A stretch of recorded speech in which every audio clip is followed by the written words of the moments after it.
Mga sakit ng mga bata kaugnay ng paglaki. Developmental disorders. Mga sakit na pagkabagabag.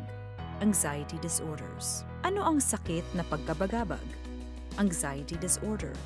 Ang pagkabagabag, anxiety, o takot, fear, ay isang pangunahing emosyon at isang normal na bahagi ng buhay. Habang ang pagkabagabag ay may kaakibat na pag-aalala tungkol sa mga mangyayari sa hinaharap, ang takot ay isang reaksyon sa kasalukuyang panganib. Maraming mga tao ang takot sa ilang mga bagay-bagay o nababagabag kapag nakakapagal ang mga kinakaharap na sitwasyon.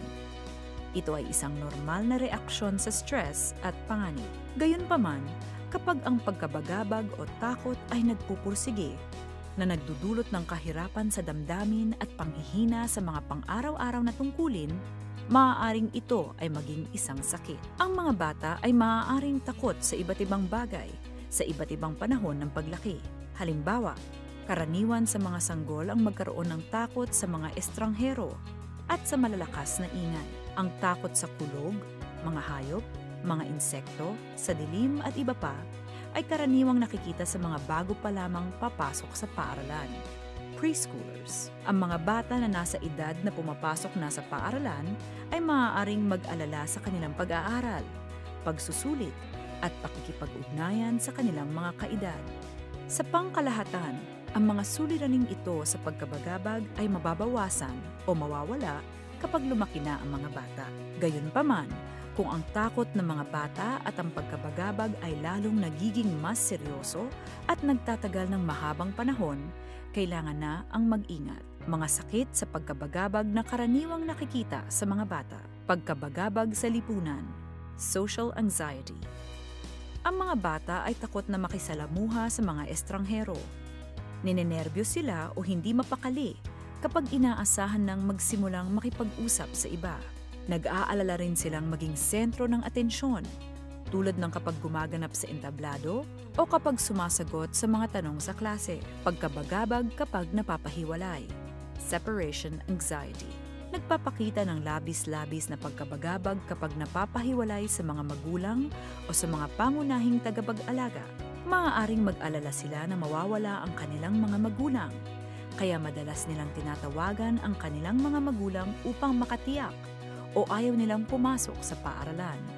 Ang mga bata ay nagpapakita ng labis-labis na pag-aalala o mga negatibong pag-iisip tungkol sa maraming mga bagay-bagay. Halimbawa ay sa mga resultang pang-akademika, pakikipag-ugnayan sa mga kaedad o mga aksidente. Ang palagiang stress at pagkabagabag ay maaaring maging dahilan upang sila ay maging mayayamutin, nahihirapang magtuon ng pansin, masama ang pakiramdam o kulang sa tulog. Tukoy na phobia. Specific phobia. Ang mga bata ay may takot na labis-labis sa mga tukoy na bagay o sitwasyon. Halimbawa ay sa mga hayop, mga insekto, sa dilim at iba pa. Kadalasan ay iniiwasan nila ang pagharap sa mga kinatatakutang bagay o mga sitwasyon, o hirap na hirap kung hindi sila makatakas. Selektibong pagkapipi. Selective mutism. Palagi ang tinatanggihan ng mga bata ang magsalita sa mga tukoy na panlipunang konteksto, tulad ng kapag nasa paaralan o sa mga panlipunang pagtitipon. Pero makakapagsalita naman sila ng normal sa mga sitwasyong sa pakiramdam nila ay ligtas sila at komportable, tulad ng kung nasa tahanan. Ano-ano ang mga sanhi ng sakit na pagkabagabag? Anxiety disorder. Ang sakit na pagkabagabag ay hindi dulot ng iisang salik lamang, subalit ng maraming mga nagsasama-samang salik na biolohikal, psikolohikal at pangkapaligiran. Nakita sa mga medikal na pananaliksik ang mga abnormal na antas ng neurotransmitters sa mga tao na may sakit sa pagkabagabag. Sinasabi rin sa mga pag-aaral na gumamit ng imaging na ang mga tao na may mga sakit na pagkabagabag ay mayroong hindi normal na mga aktibidad sa mga tukoy na bahagi ng utak. Dagdag pa rito, nakita sa mga genetic na pag-aaral na ang mga sakit na pagkabagabag ay maaaring mana-mana na sa mga pamilya. Kung ang mga miyembro ng pamilya ay makikitang may mga sakit sa pagkabagabag, ang mga bata ay maaaring magkaroon ng mas mataas na tsansa na magkaroon ng mga suliranin sa pagkabagabag. Ang mga bata ay ipinanganak na may iba't ibang temperamente. Ang ilang mga bata ay madaling mabagabag, takot na sumubok ng mga bagong bagay, at kadalasan ay may mga negatibong pag-iisip. Kapag humaharap sa stress at mga kahirapan, ang mga naturang temperamente at estilo ng pag-iisip ay maaaring maging sanhi ng mga suliranin sa pagkabagabag.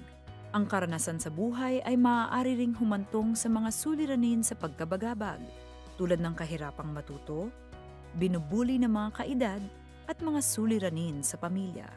Dagdag pa rito, ang estilo ng pagmamagulang tulad ng kung labis-labis na inaamo o sobra-sobrang pinoprotektahan ay maaari ring makadagdag pa sa pagkabagabag ng mga bata at sa pag-uugaling iwas ng iwas. Kung minsan, ang mga bata ay maaari ring matuto ng mga pagtugong nakakabagabag mula sa iba sa pamamagitan ng pagmamasid at pagmamodelo. Paanong nakakaapekto sa mga bata ang sakit na pagkabagabag? Ang sakit na pagkabagabag ay maaaring makaapekto sa maraming aspeto sa mga bata, tulad ng sa pang-akademikong pagganap, pakikipag-ugnayan sa lipunan, at pang-araw-araw na pamumuhay.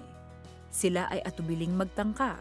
Kadalasan ay may reaksyong paiwas na maaaring makaapekto sa kanilang partisipasyon at pagganap sa paaralan at sa kanilang pamumuhay sa lipunan. Ang pagkabagabag ay maaaring maging sanhi ng pisikal na karamdaman tulad ng pamamawis, pananakit ng tiyan, pananakit ng mga kalamnan at palpitasyon, at ang mga suliranin sa pagtulog at sa panlasa ay maaari ring maranasan. Paano tutulungan ang mga bata na may sakit na pagkabagabag? Ang pipiliing paggagamot ay nakabatay sa uri at katindihan ng sakit na pagkabagabag.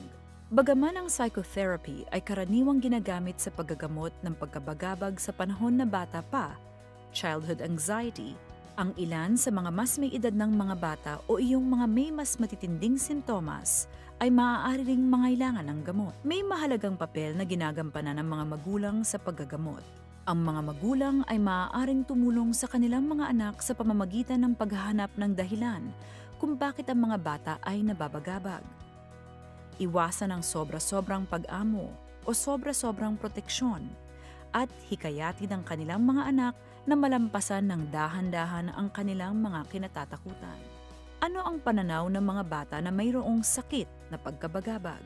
Kung ang mga bata ay mayroong prominenteng mga suliranin sa pagkabagabag at napabayaang hindi nagagamot, ang kondisyon ay malamang na magpursige o lumala. Salungat dito, kung ang mga bata ay makakatanggap ng napapanahon at naaangkop na paggagamot, ang kinahihinatnan sa pangkalahatan ay maganda. Ang maagang pagkilala at pag-aasikaso ay napakahalaga para sa mga bata na may ADHD.